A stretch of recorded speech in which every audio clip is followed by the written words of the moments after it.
তোমার কথাগুলো না একদম হাস্যকর। আমি সবসময় তোমার কথা শুনে হাসতেই থাকি। তোমার এত বড় সাহস, তুমি কিনা দিনে দুপুরে পার্কের ভিতরে অন্য একটা মেয়ে নিয়ে ফষ্টি নষ্টি করছো। এই তোমার কি শরম লজ্জা কোনো কিছু নেই? হ্যাঁ, আমি তোমার হবু স্ত্রী হতে চলেছি আর তুমি কিনা এই সময় অন্য একটা মেয়ের সাথে ফষ্টি নষ্টি করছো। এই কি কমতি ছিল আমার ভিতরে? আরে যে গাইয়া মেয়ে কোথাকার, তুই কি করে একটা ছেলে বললো আর রিলেশনে চলে আসলি? তুই কি একটাবার জানার চেষ্টা করলি না যে ছেলেটা কোনো রিলেশনে আছে কিনা, ছেলেটার আগে পিছে কেউ আছে কিনা? আচ্ছা যাই হোক, বিয়ের আগে যে হয়তো আমি সবকিছু জেনেই গিয়েছি, তো তোমাকে আমি একটা কথা বলছি, আমি তোমাকে কখনো ভালোই বাসি, বুঝতে পেরেছো? আমি শুধু তোমার টাকা পয়সার জন্য আমি তোমাকে ভালোবেসেছি, আর আমার যা নেওয়ার আমি নিয়ে ফেলেছি।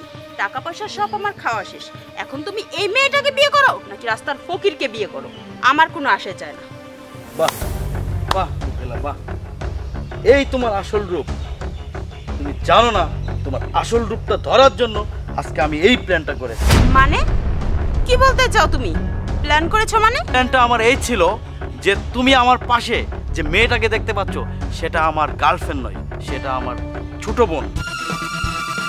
আসলে তোমার বিষয়ে আমার এই ছোট বোনটা আমাকে বলেছিল যে ভাইয়া তোর গার্লফ্রেন্ডের মন মানসিকতাটা কেমন সেটা পরীক্ষা করতে হবে। আর তোমাকে দেখে আমি এটাই বুঝতে পারলাম তুমি কতটা ন্যারো মাইন্ডেড আর কতটা লোভী। যাই হোক, তোমাকে বিয়ে করার আগে তোমার আসল রূপটা আমি চিনে ফেলেছি।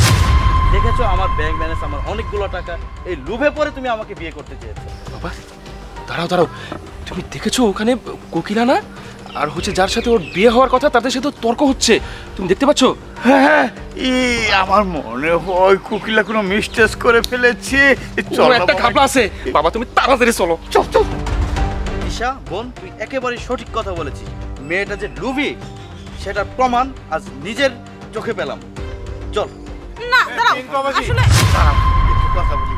আসলে বিষয়টা হচ্ছে কি, আমার মেয়ে ছোট মানুষ তো অতটা বুঝতে পারেনি। আর তাছাড়া তোমার পাশে একটা মেয়ে মানুষ দেখে একজন মেয়ে মানুষ এই ধরনের ভুল করাটাই স্বাভাবিক, তাই না? শোনো বাবা, তুমি ভুল করেছো, তুমি ক্ষমা করো। চুপ করুন। আপনার মেয়ের চরিত্র সব বোঝা হয়ে গেছে আমার। এখানে এসে আপনারা নাক গলাবেন না।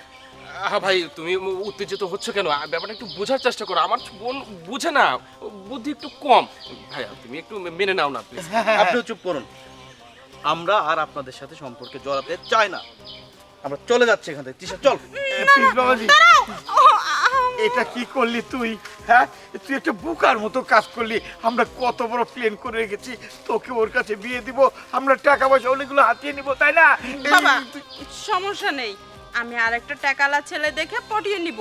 চলো এবার। পারবি তো নাকি ওখানেও গিয়ে আবার ভুল করবি? না না, ওইখানে যদি ওই লোকটার 5টাও বউ থাকে সমস্যা নাই, আমি শুধু টাকার জন্য প্রেম করি। আচ্ছা ঠিক আছে, এই তো মেয়ের মতো কথা। চলে আয়, চলে আয়।